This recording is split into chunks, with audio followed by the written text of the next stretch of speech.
Yeah, I got my. We have our panelists already drinking wine.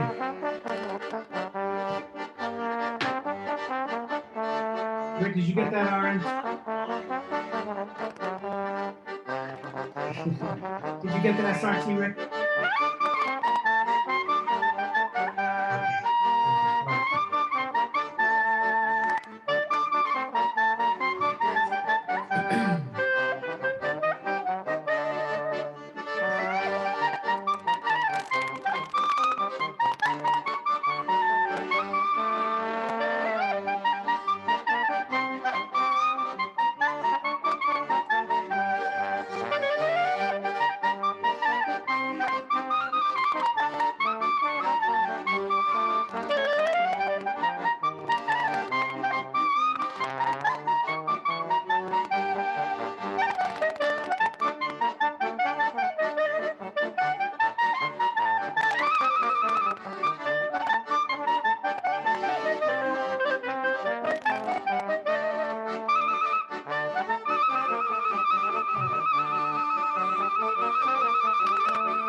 Okay.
Erev Tov, good evening.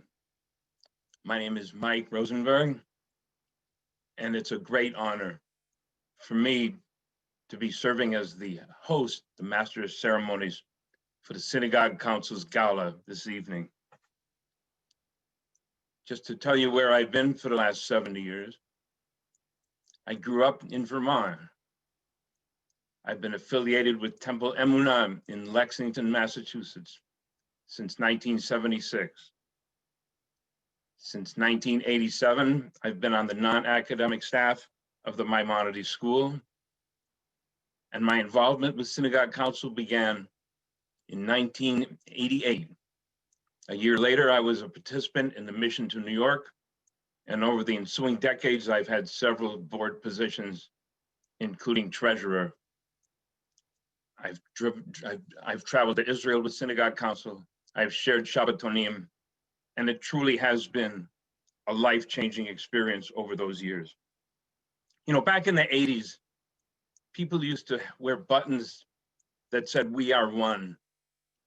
And in recent years, that's become less fashionable and even questionable. But when I consider Synagogue Council and all it's been for me and for my friends in Massachusetts, you know, it really still resonates. Sure, there are things that separate us, but there's so much more that brings us together. And so this is a tremendous feel-good opportunity for me and for all of us to celebrate all that we have in common. Synagogue Council is unique.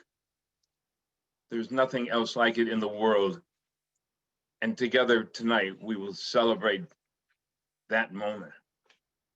So at this time, I would like to turn the screen over to Rabbi Neil Gold, President of the Massachusetts Board of Rabbis.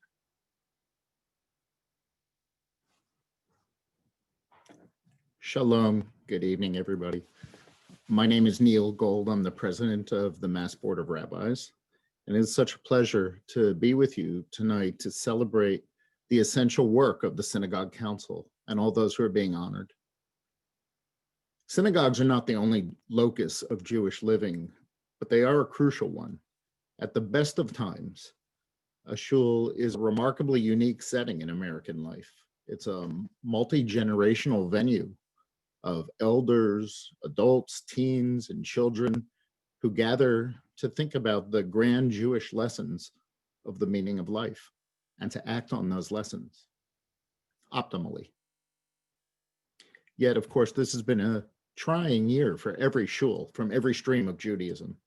COVID, needless to say, has forced us all to rethink every possible way in which we do the three essential tasks of a Jewish community, namely teaching and learning Torah, praying, and doing works of compassion and justice. Every community has had to revamp the ways in which its members study, pray, and care for one another, especially for those who are the most vulnerable and defenseless among us.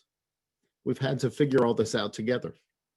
But on this night of celebrating communal heroes, I must say a few special words about the most frequently unsung heroes of the synagogue community, and that's the community's rabbis. I don't know a single rabbi who has not been challenged to innovate during this awful time, who has not been forced to confront questions like, how do I lead tefillah during a time of social distancing? How do I make B'nai Mitzvah students feel valued at this moment that they've been waiting for 13 years? How do I guide brides and grooms through the most important times of their lives, even though it's nothing like what they imagined it would be? How do I hold the hand of someone who's dying? How do Shiva Minyanim work when we can't even be in the same room with one another? How do I identify the people who are most alone and most hurting from my desktop? And much more. The staggering amount of illness and death and loss in the past few months has certainly taken its toll. I mean, 3,100 Americans died yesterday alone from COVID. It's taken its toll on the bereaved, of course, but also on all the caregivers. You know, so much of Jewish life is predicated on presence, and every rabbi in every walk of professional life has sought out creative ways to be present for teaching, counseling, and supporting the most hurting members of our communities. Everyone who cares about Judaism has been challenged with these questions, yet the burden has fallen differently on the shoulders of rabbis. We've all had to learn how to dance again. But as the saying goes, the rabbis are like Ginger Rogers, who had to do it backwards and in heels. We've all had to learn to change the tires on the vehicle of Jewish life. But as they say, the rabbis had to do it while the car was still moving at 65 miles per hour.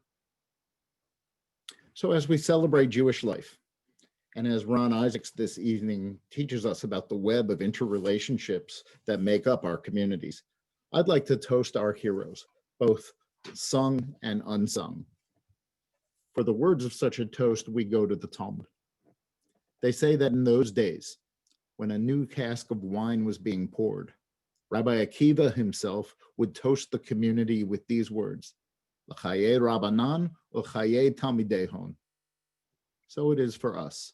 Here's to the life of our rabbis, and here's to the lives of all their students. My thanks to the Synagogue Council and all tonight's honorees, and to all who devote themselves to the enduring work of Torah and mitzvot and tikkun olam.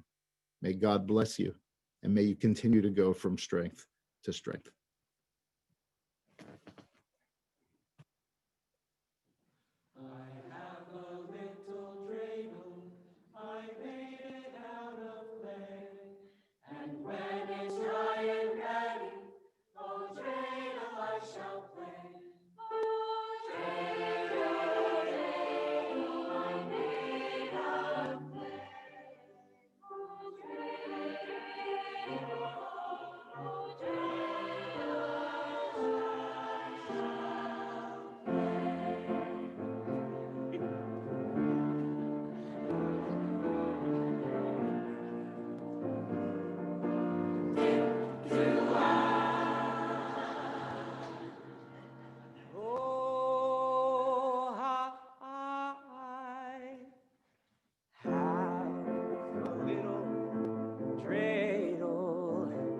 I made it out of clay, and when it's dry and ready, oh, dreidel, I shall play.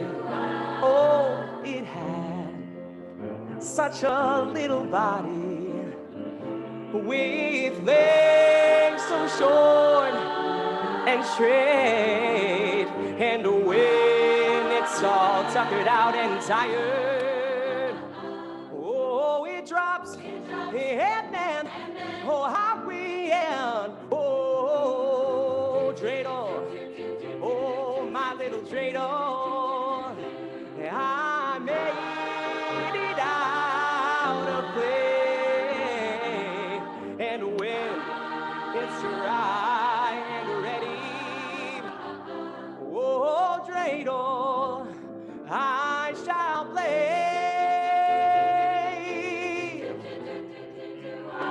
Oh, dreidel, oh, my little dreidel, I made it out of clay, and when it's dry and ready, whoa, dreidel, whoa, dreidel, whoa, dreidel,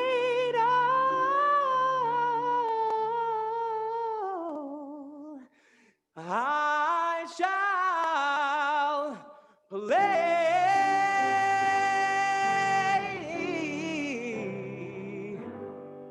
Ooh.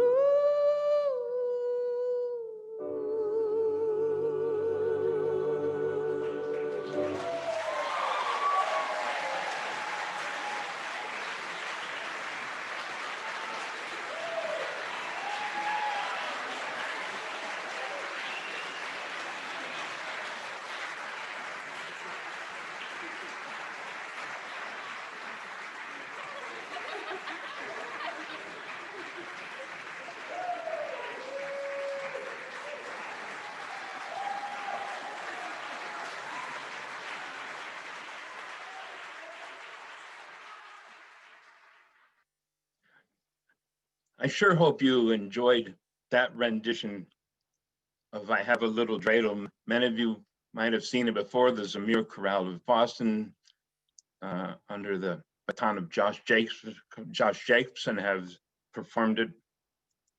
This, of course, was Matthew Lazar from the Zamir Choral Foundation. And that was his ensemble performing the song that was originally written in Yiddish by Mikkel Gelbard, who immigrated to the US in the early 20s and actually wrote about 120 Yiddish songs. The original lyrics were that the dreidel was made out of lead. But since we don't work with lead, the translator took the liberty of making it out of clay. This version by Zamir Noded, the ensemble of the Zamir Choral Foundation, was actually arranged by Matthew Lazar's original rock band called Teku, which was launched in the late 60s at Camp Yavne. Anyway, isn't it amazing what they can do with a Hanukkah classic? And speaking of classics, we're all in for a real treat right now. And that's our keynote speaker. Over many years now, Dr. Ron Wolfson has visited hundreds of Jewish institutions across North America and around the world as a consultant, teacher, and scholar in residence, widely recognized for his passionate, insightful, and often humorous presentations. Ron grew up in Omaha, graduated from Washington University in St. Louis, and now lives in Los Angeles with his wife, Susie, whom he calls the Martha Stewart of Jewish living. Ron has been on the faculty of the American Jewish University in LA, formerly the University of Judaism, since 1975. He's also president of the Kripke Institute of Omaha.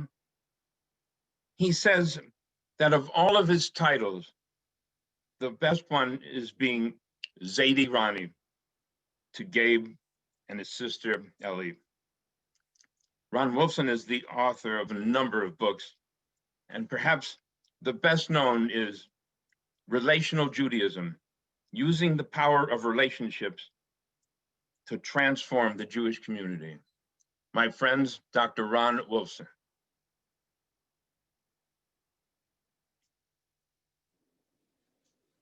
Well, hi, everybody. I thought I'd get in the mood here with the dreidel, dreidel, dreidel song. And if you look behind me, those are the presents that Bubby Susie is preparing for the holiday. Thanks to all of you for joining us tonight in this wonderful gala. Thanks especially to Mike for this lovely introduction, to Gretchen and the gala committee for inviting me to celebrate the heroes of your congregations. Mazel tov to the Synagogue Council of Massachusetts for organizing this wonderful event on the Zoom Gali. It's great to see all of you, new friends and friends of long standing. Like all of you, I love synagogues. We are the bedrock institution of the Jewish community. I certainly loved the synagogue of my youth in Omaha. I loved everything about it, well, except maybe Hebrew school. Unlike today when we have excellent professional Jewish educators. The teachers I had back then were mainly lovely men from the old country who had no idea how to teach. I had one guy, Mr. Friedman, for 3 years in a row, Bet, Gimel, and Dalet. I was a good student in elementary school, but at 4 o'clock in the afternoon, the last place I wanted to be was another classroom. I was so bad, Friedman called me a certain name, Vildechaya, which means wild animal. If I got him really upset, he would curse me out in Yiddish, but he knew I didn't understand Yiddish, so he tried to translate it. He would get beet red in the face, and he would yell, "You Wolfson, go to the back of the room and spit in your own face." Do you have any idea what that means? I was 9 years old, so I would try it. Tui, tui, tui. Well, I learned exactly one Hebrew word in all those 3 years of Hebrew school, and this is the Hebrew word, sheket, sheket, sheket. That's all I heard all afternoon. It's a true story. All my stories are true. When I first went for my first bar mitzvah lesson, also to a lovely old country man, Mr. Katz, he pinched my cheek like the old timers used to do. And he says to me, Sonny, what's your Hebrew name? I said, Sheket. I thought my Hebrew name was Sheket ben Avraham for the longest time. We are about to celebrate Hanukkah. You want to talk about a miracle? Sheket ben Avraham here has been a professor of Jewish education at American Jewish University in Los Angeles for 45 years. And in those 45 years, it's true, I have visited many, many synagogues, many of them right there in the Commonwealth. I've studied synagogues, I've written about synagogues. I've encouraged synagogues to embrace what I've called relational Judaism, to transform our paradigm of engagement from transactional. Transactional is a member says, I pay you dues, and you give me a rabbi on call, a bar mitzvah for my kids, high holiday tickets, to a different paradigm, relational, where our members are known and seen and deeply engaged in the life of the congregation, just like all of you are. But in all those years, I've never been as proud of what synagogues have achieved in the last 9 months. And your honorees this evening, your synagogue heroes, are the face of that triumph. You know, it's not easy to change things in synagogues. When Rabbi Larry Hoffman of Hebrew Union College and I headed a 20-year project in synagogue transformation called Synagogue 2000, then Synagogue 3000, I used to say to our conference attendees, you know that saying above the Holy Ark, the Arona Kodesh, and many shuls, Da lifnei mi ata omed, know before whom you stand? We ought to change it to, but we've always done it that way. Well, in March, we quickly learned that there was no way for us to always do synagogue the way we had in what I've called BC, before Corona. We had to change virtually everything by doing nearly everything virtually. And we had to do it in a nanosecond. Orthodox shuls, usually gathering large crowds on Shabbos morning, had to organize smaller minyanim, meeting in backyards with masks and social distancing. Synagogues that barely had any live streaming capability were immediately challenged to put all of them online. Congregations had to move nearly every program in religious school on Zoom. This was uncharted territory with little or no budget to make it happen, and it happened quickly.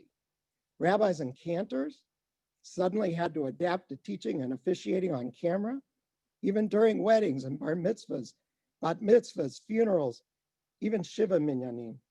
Teachers who had little or no experience with distance learning needed to learn a whole new skill set. Executive directors and administrative staff had to work from home just to keep the shul running. I'll be honest with you, I wasn't sure we'd be up to the task. It seemed completely overwhelming, and yet we did. And even though we did it, there was one big question. Would our people show up online? And amazingly, they did. Nearly every synagogue leader I talked to reported the same thing. Attendance at services was up. People were tuning in, deeply appreciative to have the community gather to pray. Programs too were well attended. The schools ramped up quickly. There were difficulties, to be sure. Some people had trouble navigating the Zoom, but before long, we got Zoom fatigue. And when it became clear the pandemic would not be over this fall, we faced the daunting prospect of mounting a meaningful high holidays. Sanctuaries were turned into television studios. We learned about Facebook Live and YouTube channels. We debated whether to pre-record or live stream or somehow be in person. I wrote about what happened in the foreword. Gretchen is putting that link in the chat. The bottom line, all that hard work paid off with an overwhelming positive response from our members and quite a few others who tuned in, sometimes from all over the world. When I asked rabbis what they thought about the experience of the high holidays, my friend Rabbi David Wolpe said, on the whole, I would say it was an exhausting, draining, difficult, tricky, and mostly triumphant substitution. But like all substitutions, not the real thing. I asked my own rabbi, Rabbi Ed Feinstein, will you have to do this again? His answer, there's no going back. Even with a vaccine, there will be people hesitant to gather in large groups. I hope we can return to relationship building in-person services, he said, but we will continue to offer live streaming. The response of our members has been overwhelmingly positive. And that leads me to this question. What are the lessons learned and what will we need to be doing in AC after Corona? Well, let's start with the bottom line. It's all about relationships. This is the main message of my books, Relational Judaism and the newer Relational Judaism Handbook, written with two wonderful rabbis, Lydia Medwin from the Temple in Atlanta and Nicole Auerbach from Central Synagogue in New York City. If it was true in BC, it's even more true during this pandemic. The core of a Kehillah Kadoshah, a sacred community, are the sacred relationships we enjoy when we're truly engaged in the life of a congregation. If there's one thing we've learned, it's that a synagogue is much more than a building. It's a community of sacred relationships built on three tiers. The first tier, between the leadership, clergy, staff, teachers, and laity, and our members.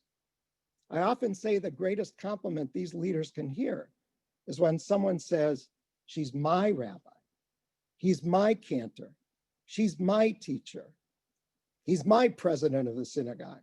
It means a relationship has been created. The second tier, between the members themselves. So they have a group of friends who will be there for them in good times and bad. Most of you at this gala are regulars, and you have found your deep relationships in the synagogue. But those on the periphery, if they're not as well connected, well, it's no surprise that in some congregations, as many members drop out each year as join. Often when the dropout happens when the youngest child becomes a bar bat mitzvah. If the relationship has been transactional, it's not difficult to quit an institution. It's very difficult to quit your friends.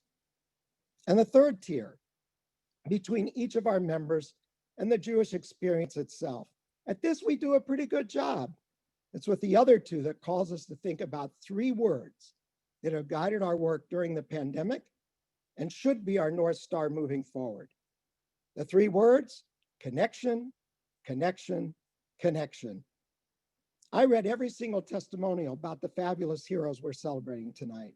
I wish I had time to spotlight each of you individually, but instead, let me just highlight what you've done to keep your people close, even as we are distant now, but these same strategies will need to continue when this is over. First, we're celebrating the heroes who moved us online, all you techies. Second, there are heroes who kept our services going, both through streaming and with appropriate safeguards in person. There's a reason attendance at services went up. In a crisis, we turn to the synagogue for spiritual uplift. Some of our heroes made sure our buildings are safe, now and from when we gather in them again soon, God willing. Then there are other connectors who did their sacred work by sending gifts. Mishloach manot ain't just for Purim anymore. Cheesecakes for Shavuot, apples and honey for Rosh Hashanah, goodie bags filled with arts and crafts projects for family celebration of Sukkot. And how about Temple B'nai B'rith Shalom, sewing and distributing 5,000 cloth masks to those in need. Wow. And there are the connectors who delivered groceries and provided meals to the homebound. Your chesed work has been truly inspirational. Then there are the heroes who organized phone calls to synagogue members to check in, to stay in touch, to see if there's anything the congregation could do. You know, I've not mentioned a single name of a hero we are celebrating tonight, but I've got to give a special shout out to one very special superhero, Amira Barnett, a 7th grader who organized her friends to be buddies with the elderly in her congregation. These junior high school kids called them regularly, run errands for them, building a relationship no one will ever forget. Amira, I have a scholarship waiting for you at American Jewish University. This reminds me of another synagogue that changed their relationship with seniors, Temple Israel Center, a shul in Westchester County, New York. A great example of what we should be doing in the AC. During a listening campaign with hundreds of members in one-on-one and house parties, they heard some surprising things from the elderly, many of whom had stopped showing up for services and programs. You know why they stopped. They could no longer drive to shul. Now, I know of synagogues that solve this problem by offering taxi vouchers, and now it'd be Uber and Lyft rides. Great idea. But the Temple Israel Center folks had a better idea. They created a group of volunteers who picked up the seniors, brought them to shul, and took them home. They weren't just grateful for the ride, they craved the relationship that they formed with the volunteer. Stories were shared and friendships were made. They heard something else about the seniors, something that shocked the leadership of that synagogue community. The seniors weren't coming on Shabbat morning. You know why? They were getting trampled by hungry Jews rushing the buffet lines at the Oneg Shabbat. Seriously, when I met with synagogue boards, I asked them, how could you solve this problem? And the first solution I usually hear is, tell the congregation to let the seniors go first. Yeah, right. Just like on a delayed airplane when the flight attendant pleads with the passengers to stay in their seats and let the people with short connections get off first. Never happens. Wouldn't happen in most shuls either. You're going to stop famished Jews from their egg salad? No way. The solution? A waitered table for the seniors who wanted the help. Now, this all happened because instead of the leaders talking at people, they listened to their members.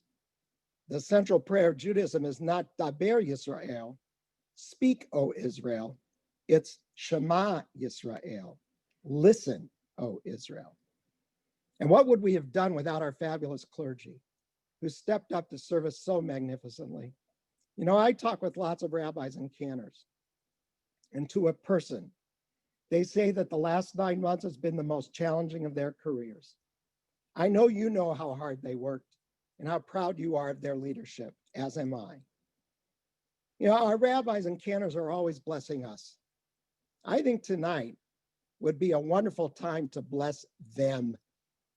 So hold them in your hearts and join me. We can't hear you all, but you can hear yourselves. Join me in this blessing for our fabulous clergy. Yivarechecha Adonai v'yishmerecha, Yair Adonai panav elecha v'yichuneka, Yisa Adonai panav elecha, Yasem lecha shalom.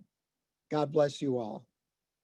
We are grateful for all these heroes who have served us so well during this trying time, keeping us connected in relationship.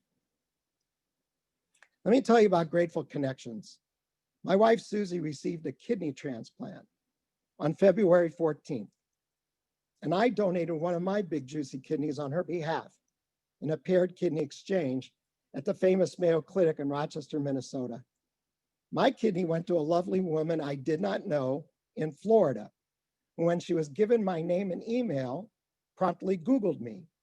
She wrote me a beautiful email expressing her deep gratitude, telling me she only had a 3% chance of finding a match, and how wonderful it was that I wrote books about Jewish wisdom. Then she revealed that she is married to a Southern Baptist minister. She teaches Sunday school in their church. And here's the best of all, she wrote, I feel so blessed to have received a Jewish kidney. In my honor, she named my kidney and her body Solomon. Unfortunately, Susie had a major complication. And 48 hours after the transplant, she had a second surgery to reposition the kidney. That really set her back. And then the pandemic hit, and we were locked down in Rochester for months, isolated, living in a nearly empty Hilton hotel. For weeks, we were the only guests on the 8th floor. Do you remember that movie, The Shining? When we walked out of the room, I said to Susie, if you see twins at the end of the hall, run and don't go near the elevator. We craved connection. And here's what we learned. We had a Caring Bridge platform to share our Wolfson kidney adventure with nearly daily posts. And there were 23,679 unique visits from the 300 or so people who followed our story. And their comments were so uplifting. We had daily emails and texts from family and friends. Those were wonderful. There were phone calls, much better, more personal. Sometimes we were sent gifts, food, stuffed kidney toys, balloons. Loved those. But you know what ended up on our bedstand so we could look at them every day? Handwritten cards that people took the time to write us a card, put a stamp on it, get it in the real mail, made such an impression on us. I'm telling you, synagogue leaders, write some handwritten cards to your people.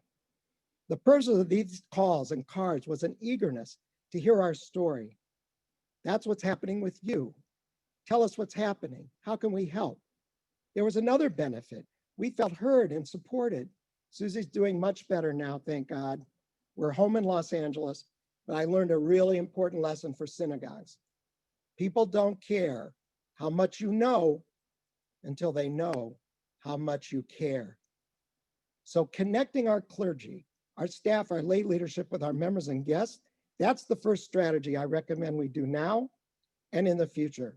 The second strategy for synagogues is to do everything you can to connect members with each other. In the Relational Judaism Handbook, we lay out a detailed plan for a relational engagement campaign in the congregation, mainly based on connecting people in small groups. You know, the old model of synagogue engagement was to get people on committees. We'd send members a demographic form with a list of committees to please volunteer for the committee. People often didn't volunteer because they knew that in most synagogues, if you volunteer for a committee, you'll be named the chair automatically of that committee in a Massachusetts minute. And it will be a life sentence. You'll never get off this committee. My favorite story about demographic forms comes from my daughter, Javi and Susie. When Javi was a young professional, a girlfriend convinced her to go on J-date. You know J-date. She went on 6 J-dates a night and she'd come home bouncing off the walls from the caffeine to report to us. One night she says, I found him. He's perfect on paper. He's tall, handsome, he goes to shul, and he's a dentist. Turns out they were supposed to go for coffee on that first date, but he took one look at our beautiful daughter, Javi, and said, forget coffee, we're going to dinner. In the J-date world, this is known as an instant upgrade. They started dating. It's 3 months, 6 months, a year, it's 2 years, and we're thinking new. Then my university changes its dental plan. The dentist says, come to me. I'm all over that. I go, he's good. And I say to Susie, you've got to go to him. She hesitates, but then agrees. She comes home. She says he was fine. But then she tells me the funniest thing I ever heard. She says, you know, when you first go to a doctor or dentist, they give you a demographic form to fill out. Yeah. So on his form, the first line was name. So Susie wrote in, Susan Wolfson. The second line was, name I prefer to be called.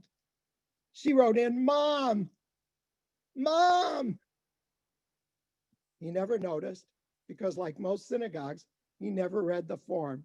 It didn't go anywhere, but thank God Javi found a great guy and we have 2 beautiful grandchildren.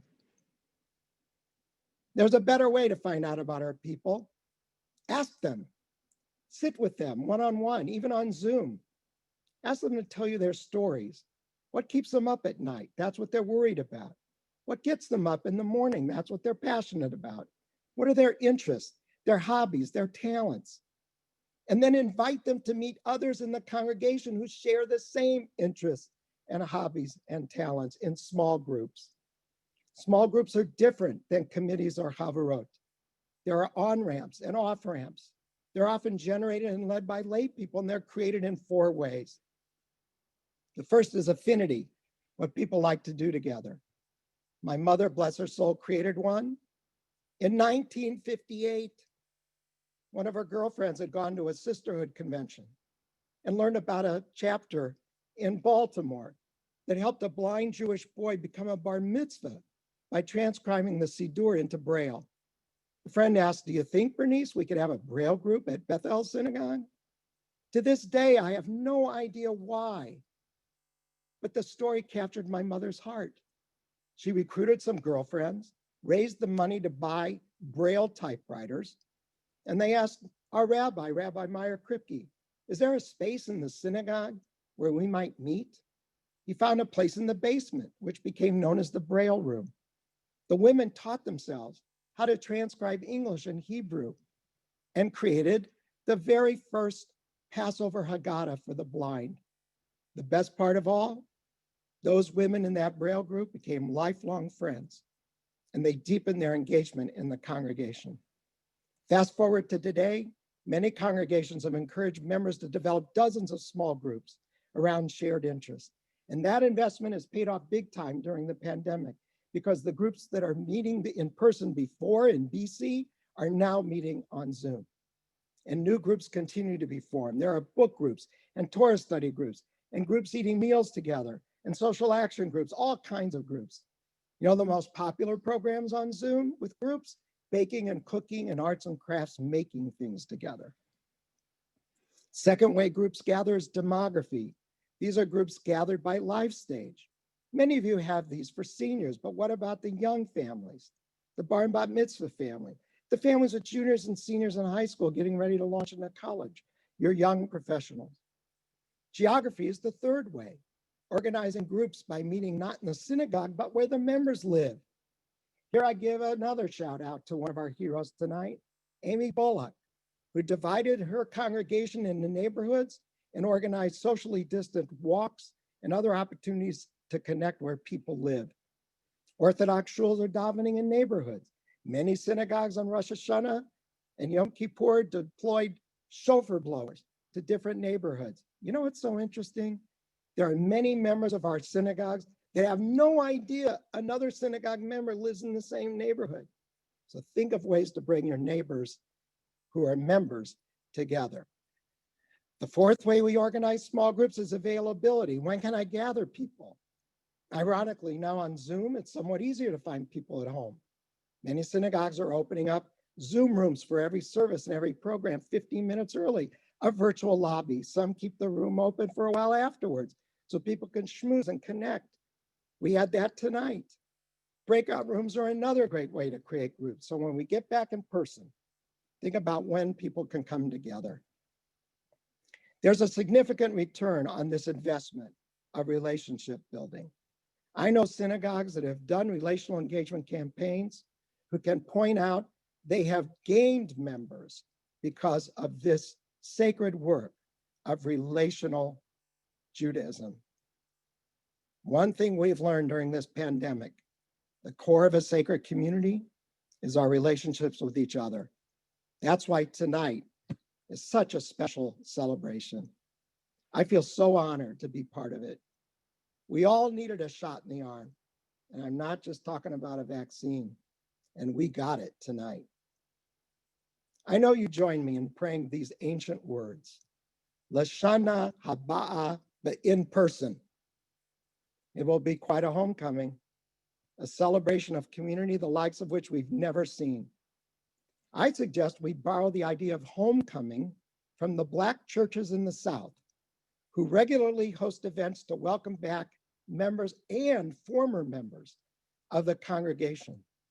If you've lost some members during this pandemic, may I suggest you make a special effort to invite them back for a homecoming when the pandemic subsides. I get goosebumps just thinking about that moment of being together again. I have one more thing to say. Please let me remind you that every one of the heroes we celebrate tonight, and every one of you who love your congregations, you're doing sacred work. We are taught that every human being is made b'tselem Elohim, in the image of God. I understand that to mean that each of us has the spark of godliness in us. And the task of synagogue life is to ignite that spark, to motivate all of our people to do the ongoing work of creation and repair, to be God's partners on earth. When we do that work, we become God's angels on earth.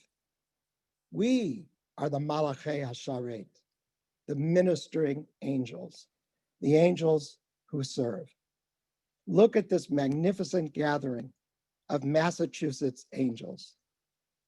So I say to all of you, Mazel Tov to our honorees, Yasher Koach to every one of you, lovers of synagogues. God bless you, and God bless our beloved congregations.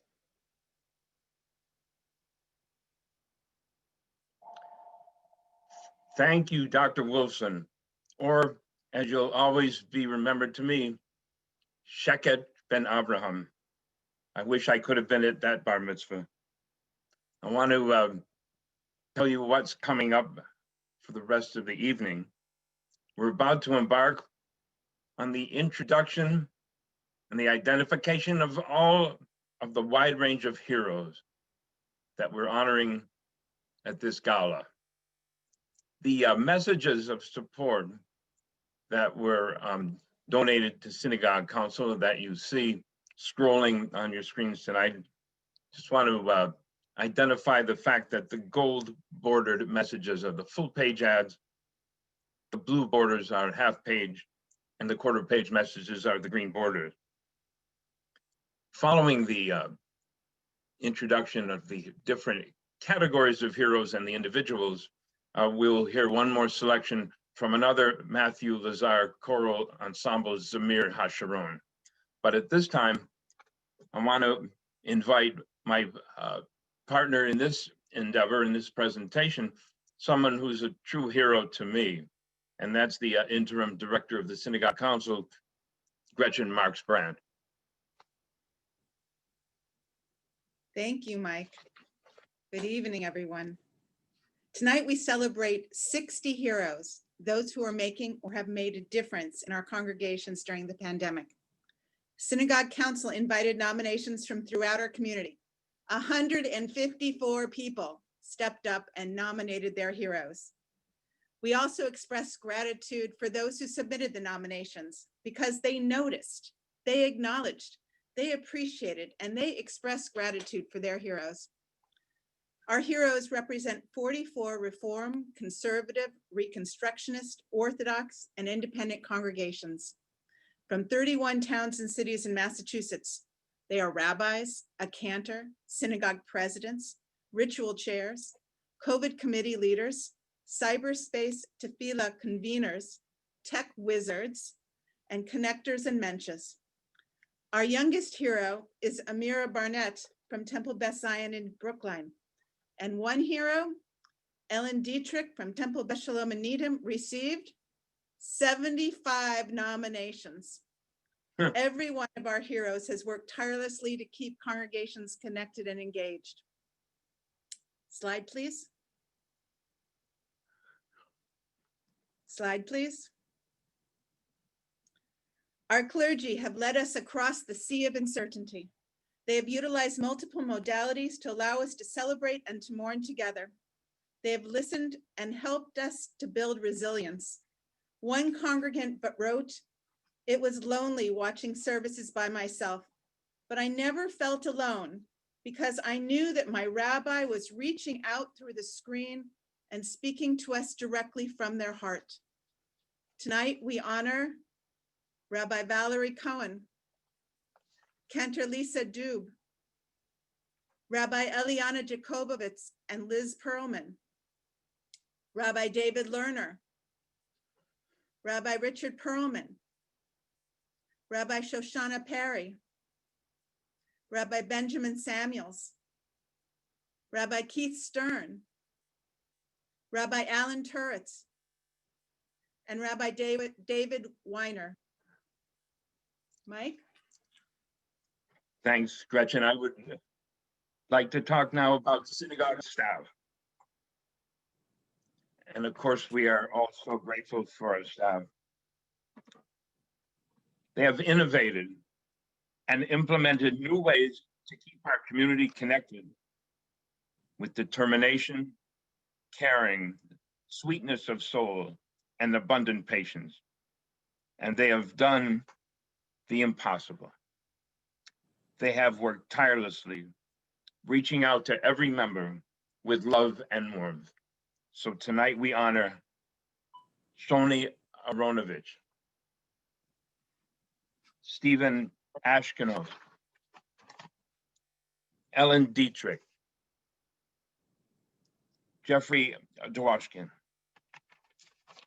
Bonnie Levy,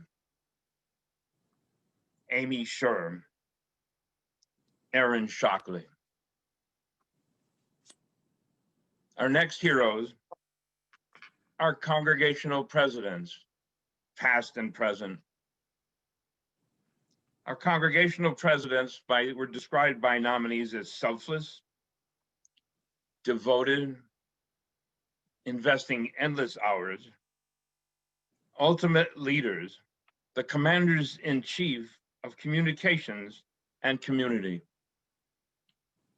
They are mentors who make sure that members know they have a spiritual community that cares for them. And with their visionary leadership, not only have our communities weathered the storm, but we have actually thrived. So tonight we honor Alan Avery Peck, Bruce Burns, Mara Bloom, Mark Freidenberg, David Lears, Evan Pressman, Darren Sekonic, Eric Weiss, and the team of Robin Woke and Barbara Scher. Gretchen, Thank you, you're up. Mike. Thank you. Our ritual chairs are invaluable. They have mastered the challenge. With dedication and extraordinary skill, they have worked tirelessly, ensuring every one of our members has been bathed in the warmth of our audacious hospitality. Due to their efforts, everything is working. It is clear without their hard work and commitment, we would not have succeeded in continuing as a community during the pandemic. We honor Elaine Braun Keller, Judy Keller, Karen Lipschers, and Robin Metzger.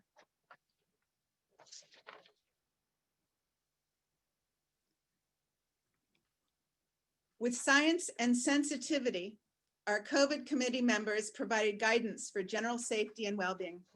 Their strong leadership has enabled our community to come together safely at a time when being together is more important than ever. We honor Merv Algie, Dr. David Geller, Amy O'Donnell, Dr. Mark Popovsky, and Susan Rubenstein.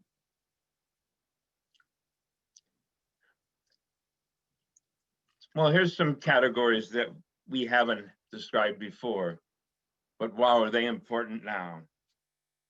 So let's start with praying together in cyberspace. On Shabbat, March 14th, 2020, everything changed. But what did not change was the involvement of these leaders and heroes and their commitment. Here's what we heard about them. She is indispensable. He made our congregation feel safe and connected. He brought warmth and caring and humor. She is the tie that binds. Their devotion to their congregations has no boundaries. They provided comfort to all of us, and in particular, provided mourners with the opportunity to grieve and to say Kaddish and get support that way. And tonight we honor Eliza Arst,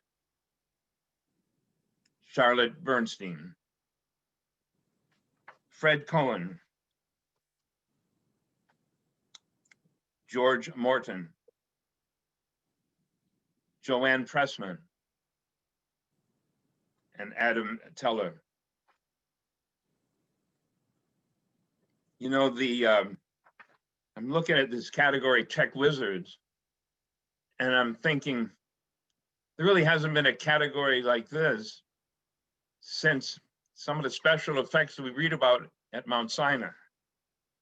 But we know who is responsible for those. But not far behind are these people who we can't thank enough. From the moment Governor Baker announced the lockdown in March, these folks leaped into action and endeavored to put all of our programs, services, meetings, and celebrations online. And they, for doing that, are rock stars. So with skill and commitment, they made sure that we could stay connected to our congregations, our rabbis and clergy, and our community. They have been generous with their time and technological expertise, helping us to move nimbly to the virtual world, and we continue to feel connected as a community because of their tireless efforts. So tonight we honor Michael R. Dye, Jay Balaban, the team of David Beckman and Brian Levsky, Amy Cook, Jason Gay, Tim Holliner, Daniel Lieber, John Sutton. Gretchen, you have another round? I do. Our connectors and menches support all members by connecting them to one another. They check in with congregants who are in need. They provide spiritual, emotional, physical, and technological support. These people are organizers. They are menches and sadiqs. They work tirelessly and with sweetness. They are committed to increasing engagement within the community. They are Amira Barnett, Amy Bullock, John Dunn, Eugenia Gerstein, David Hastings, Hagai Ramati, Leah Robbins, and Linda Skolnick.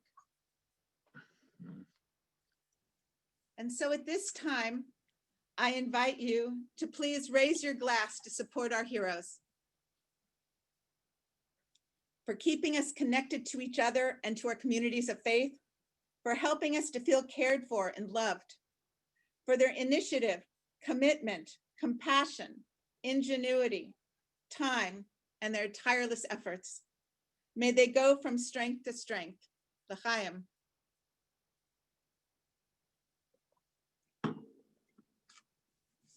And I have the privilege now of talking about my friend and role model, Anita Redner, Olecha HaShalom, of blessed memory, and the AREV, the Anita Redner Empowerment Vehicle, which supports the development of innovative programming for both young leaders of any gender and or women's mentorship and leadership in congregations throughout Massachusetts.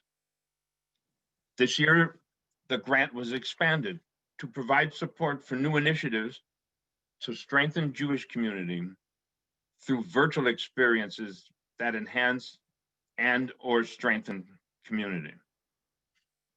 The AREV MA initiative honors the legacy of Anita, former active member and past president of the Synagogue Council, beloved as the school nurse at the Solomon Schechter Day School, in her community in Peabody, in all of her many communities.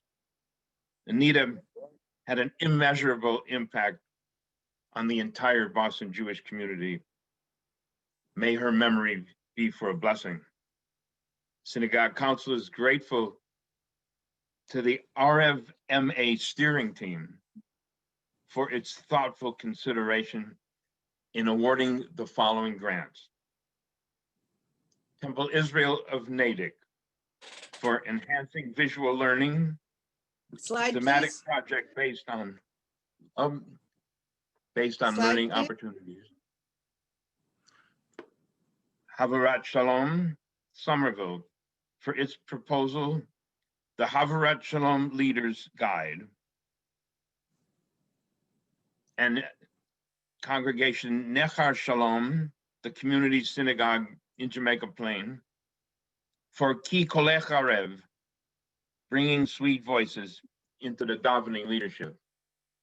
And of course, as I mentioned at the beginning, Temple Israel of Natick for enhancing visual learning, the thematic project based on learning opportunities. That concludes all of our honorees. And at this time, I believe we have a little more music.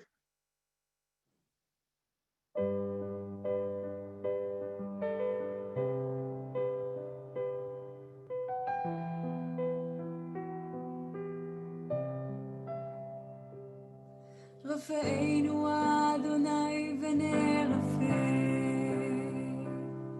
הושיענו וניוושע, אל קרוב לכל קורב, אך קרוב לרעב אישו.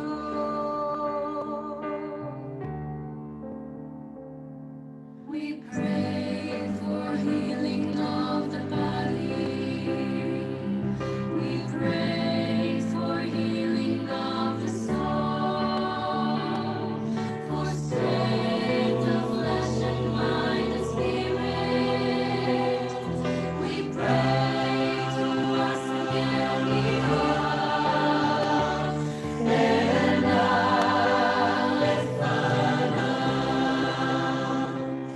Oh, please heal us רפואת הנפש ורפואת הגוף, רפואה שלמה.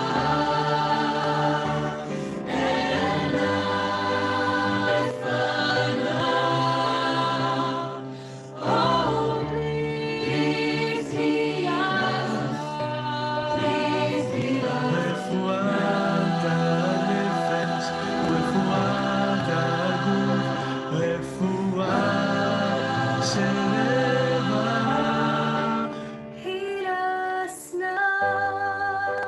Heal us now. Heal us now. Heal us now. הושיע את עמך וברך את חלקך ורם ונשם העולם. מי שברך אבותינו, מי שברך אמותינו, אנא אדוני הושיענה. We pray for healing of our people. We pray for healing of the land and peace for every race and nation, every child, every woman, every man. And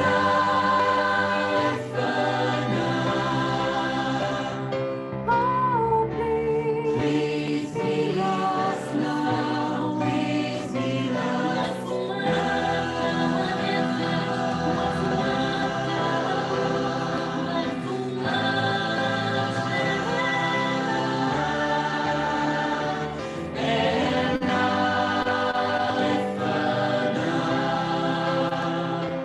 Oh, please heal us now. Please heal us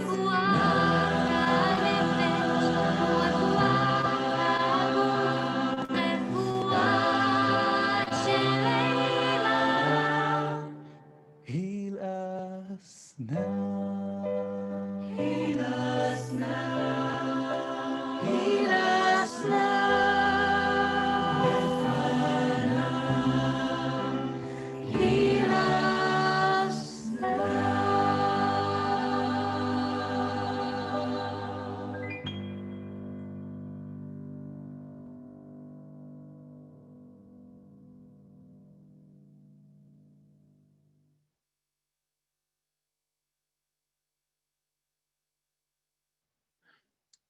The name of that piece was Heal Us Now.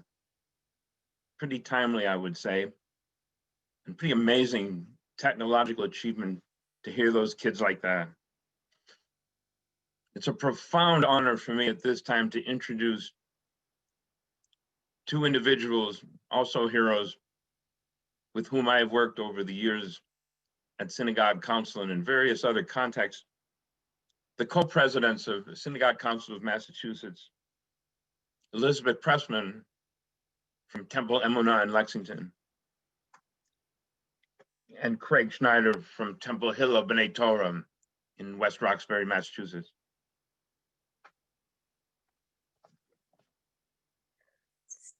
Thank you for joining us for the 2020 Synagogue Council of Massachusetts Virtual Gala. We're so glad that you are here to celebrate with us and support the Synagogue Council. Tonight, we recognized the heroes who have made a difference to our congregations during the pandemic. We were inspired by our wonderful keynote speaker, Dr. Ron Wolfson, who discussed how to maintain and enrich our relationships during these challenging times. Our heroes have each demonstrated through their dedication how to do this in a most challenging time. I hope you enjoyed the musical performances by Zamir Noded and Hazamir Hasharon, both part of the Zamir Choral Foundation. And now Craig will have some more information for you. Thanks so much, Elizabeth. It certainly has been enjoyable to celebrate tonight as we near the end of a year that has been challenging in so many ways. But we are optimistic as we look forward to the coming year. With the support of the combined Jewish philanthropies, we are conducting a strategic planning exercise. One of the components of our analysis will be to survey our membership and stakeholders to find out how we can meet the synagogues and the Jewish community's needs. So please fill out this survey when you receive it. We really want to know what you think. And even before conducting the survey, in recent months, we have greatly expanded our programs, attracted new members, and grown our board. And we will continue to further our recent success and the enthusiasm for what the Synagogue Council can accomplish. So one great announcement that we're excited about is I am pleased to announce that for its 18th or Chai year, the Connie Spear Birnbaum Memorial Lecture is returning to its original home, the Synagogue Council. We'll be announcing the speaker for this event and the specific date very soon. Also, we are grateful to those of you who have generously donated to support tonight's event. And we are asking that you continue to support our dual mission of serving synagogues and promoting pluralism in our community. And now I'll hand it back to Elizabeth. Thanks, Craig. A big part of the reason for our recent success and accomplishments has been our former Associate Director and current Interim Executive Director, Gretchen Marks Brandt. Thank you, Gretchen. As you have heard, the Synagogue Council is putting in place a strategic plan that will make us sustainable. Gretchen is continuing to lead us to plan and implement innovative and valuable programs for our membership and the community. Our growing and energized board of directors is working with Gretchen as we build on our recent achievements. We are grateful to those of you who have generously donated to support tonight's event, and we are asking that you continue to support our mission. Erev Tov.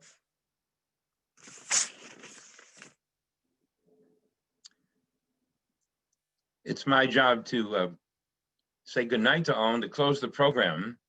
I wish we could invite you all to the social hall for the big smorgasbord. I hope you're all taking care of that individually. But I've got in my mind that next year we'll all be together for the homecoming that was suggested by Rabbi Sheket Ben Abraham. And we'll look forward to as many homecomings as we can. But in the meantime, I implore everyone to please take care of yourselves and your loved ones. Follow the advice of the medical professionals. We can get through to the end of this. The light is certainly visible. Meanwhile, there's another light visible as we begin the celebration of Hanukkah 1 week from tonight. So I want to wish everybody in advance Chag Urim Sameach. Congratulations again to all of the honorees, to all who worked so hard to make this evening a success. The Hitraod, Laila Tov.